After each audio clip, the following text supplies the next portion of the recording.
get out of debt, pay off your credit cards. Oh, I can see people out there right now in the viewing audience saying, I can't possibly do this.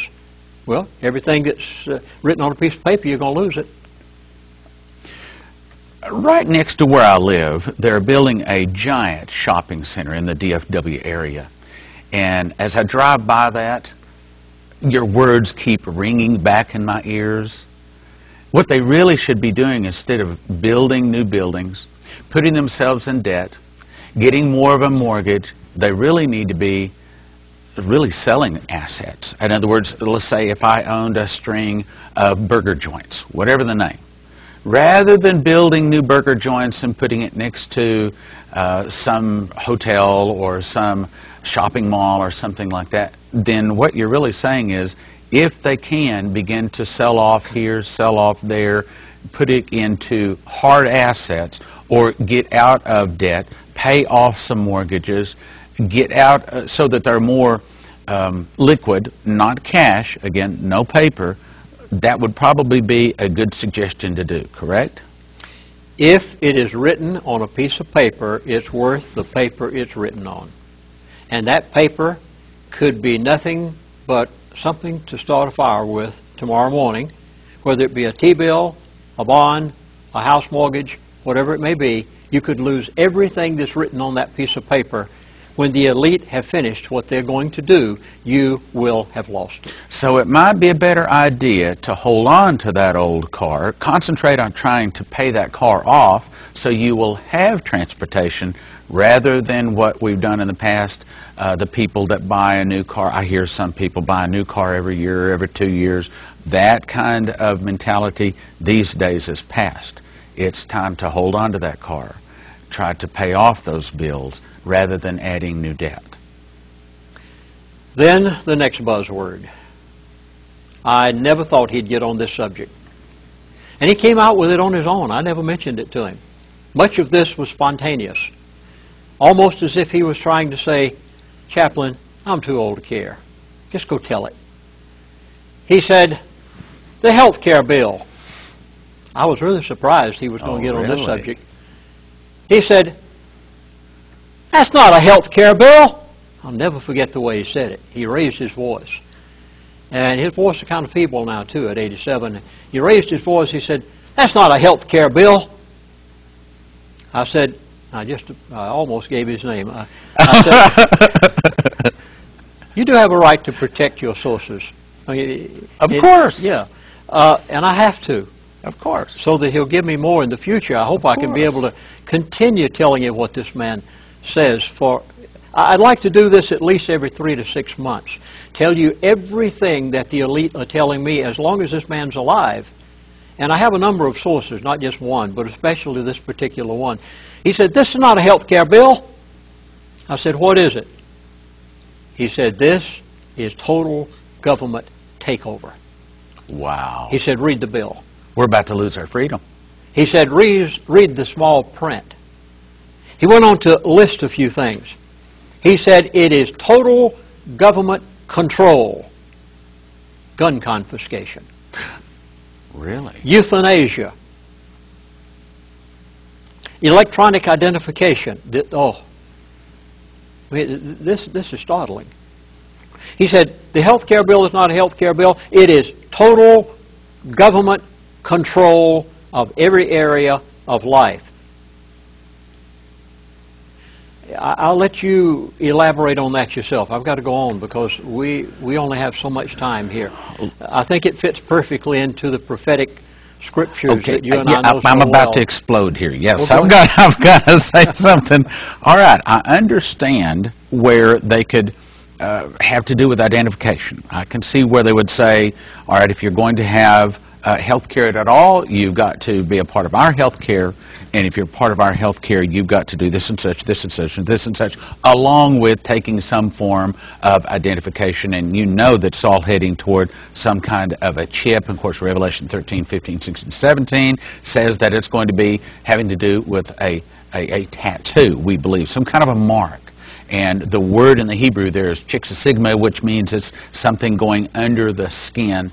I don't know that it's necessarily going to be a chip, but I think it's easy to say it's associated with some kind of a chip, which speaking of that, I just made a DVD Saturday talking about this, so I'm really up on it.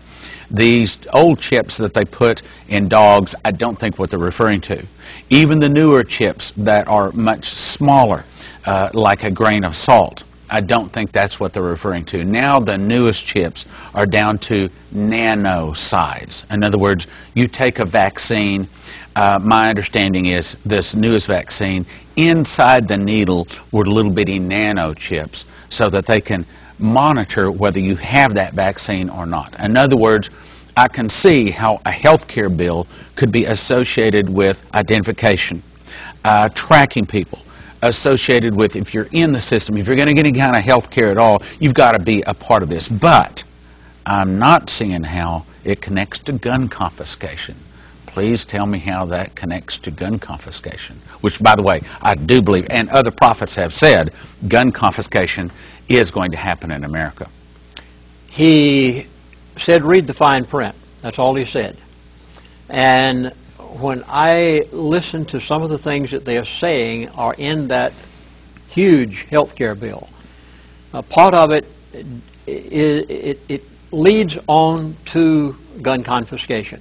So whatever happens to come out of all of this, just be aware of the fact that I've already been warned that it is total government control. Wow. Then he touched on another subject that's going to surprise you. Those of you who saw my previous DVDs of a number of months ago, you'll know that all of this is brand new because he didn't touch on any of these subjects back then. No, he didn't. He said Afghanistan, Pakistan, Yemen.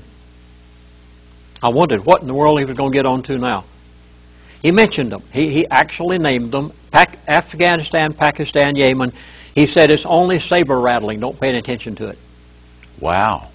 Well, that's a major part of what you hear on the news every night, especially Afghanistan. They want Pakistan a little, and of course Yemen with all the terrorist incidents.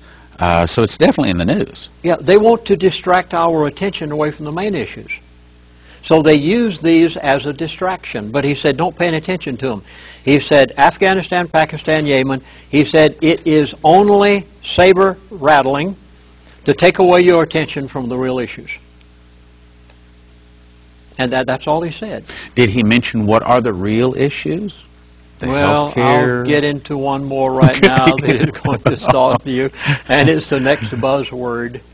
Oh, folks, it's so important for you to know how to be able to listen to the buzzwords of the elite so that you can know what they're going to do because they tell you everything they're going to do. He said, the Chinese are the strong ones. Oh, my goodness. Was I amazed when he got on this subject. The Chinese are the strong ones. America is going to be relegated to third world status. The New World Order has made other nations their focal point. China, he said, are the strong ones. You call into the airline to make a reservation. Who do you talk with? Someone that speaks broken English. Where are they? Anywhere from India to Mexico to Philippines. You have a guarantee and your product goes bad and you try to Tech support. and who do you talk with? India, the China, Dominican Republic. Yeah, any place except America. They have moved our industry abroad. Detroit is a shambles.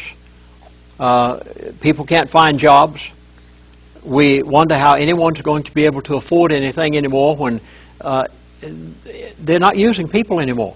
And wait until the unemployment runs out. So his statement was the Chinese are the strong ones and we will be merged into the New World Order. And I gathered from listening to his buzzwords that we will be relegated to third world status when the elite complete their New World Order status. Can I bring in some Bible prophecy here? Please. Okay, now probably the person, when it comes to Bible prophecy, what God is saying other than just within the King James Bible,